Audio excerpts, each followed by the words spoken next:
Bahas unboxing iPhone XR di tahun 2021 udah. Sharing aksesoris untuk iPhone XR juga udah. Review main game di iPhone XR juga udah. Gini aja deh. Sekarang gue mau coba bahas sebulan pengalaman gue pakai iPhone XR ini yang udah gue jadiin HP utama gue. Menarik kan? Oke, sebelum lanjut ke obrolannya, kita opening dulu.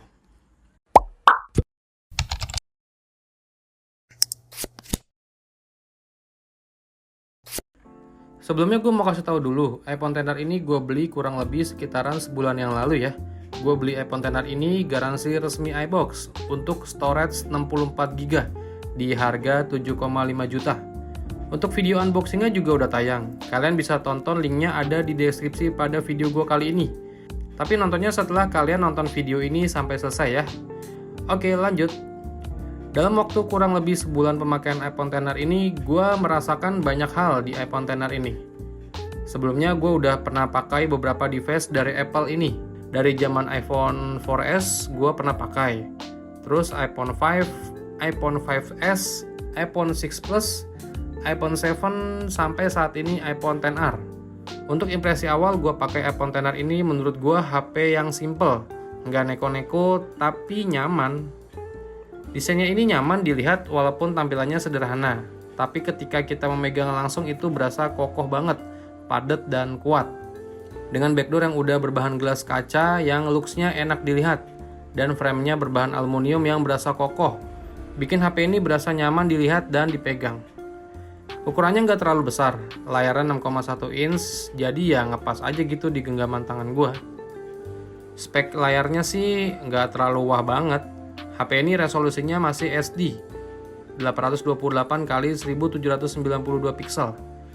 Tapi berkat layarnya yang udah IPS Liquid Retina display, gue jadi betah banget mandangin layar HP ini. Berasa nyaman dan gak kalah sama layar-layar yang udah berpanel AMOLED. Pemakaian sehari-hari gue biasa untuk sosial media dan streaming ya, baik itu komunikasi dan menikmati konten-konten multimedia kayak nonton YouTube, Disney Hotstar ataupun HBO Go. Jadi kalau untuk desain dan layarnya gue nggak ada komentar sama sekali. Intinya gue berasa nyaman banget.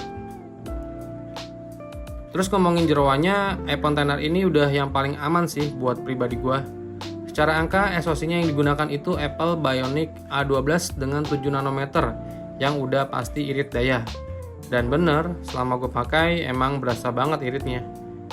RAM 3GB dan storage yang gue pilih di 64GB. Tapi sekali lagi berkat optimisasi UI-nya punya Apple yaitu iOS, RAM 3GB itu nggak akan ngefek, nggak akan berasa. Alias ya mantep, lancar jaya.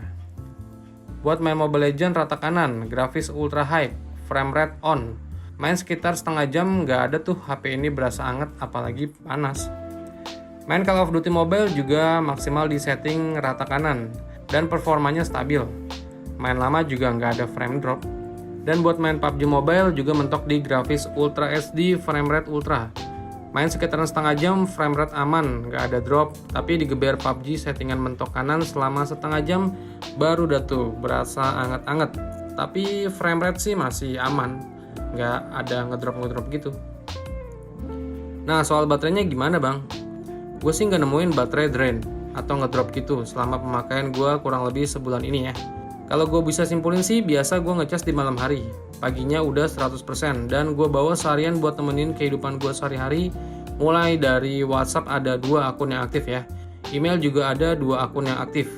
Instagram, Facebook, YouTube, ataupun nonton streaming film. Semua hal yang gue lakuin itu kurang lebih sampai malam hari jam 6-an itu baterai masih tersisa kadang 15% atau malah bisa 20%. Yang dimana menurut gue itu udah irit daya banget. Terus kameranya gimana bang?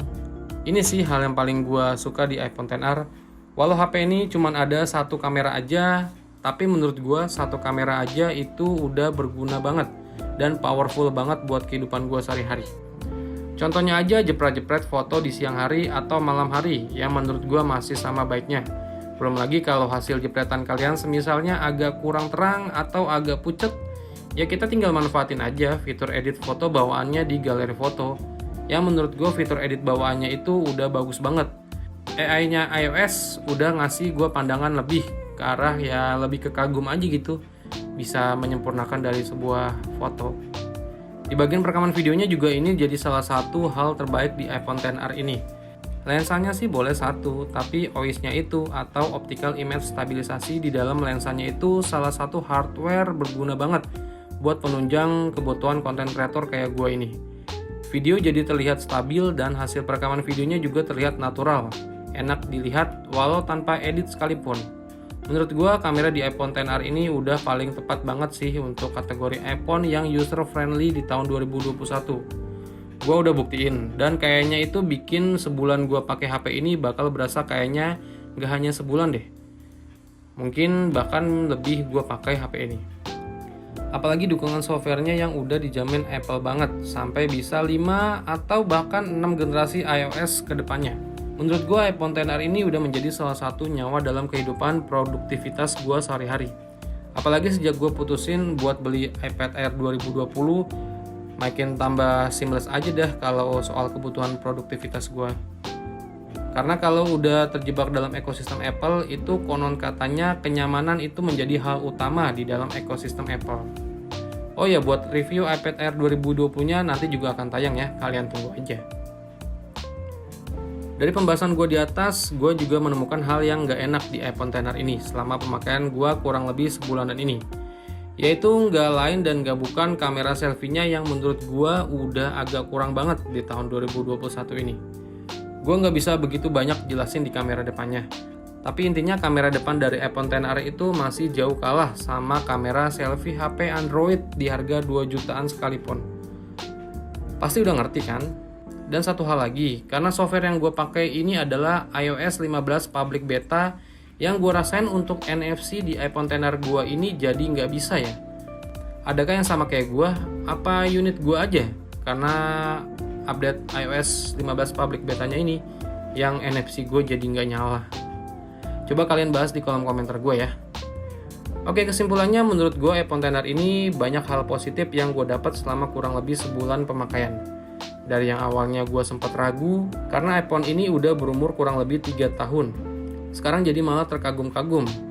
Gila ya, HP udah keluar 3 tahun lalu aja semua spek dan fitur masih oke.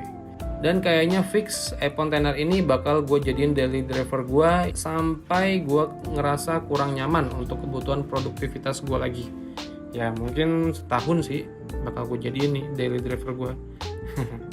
Oke, sekian dulu aja video dari gue dan sampai ketemu di video gue selanjutnya. Venga pamit, bye.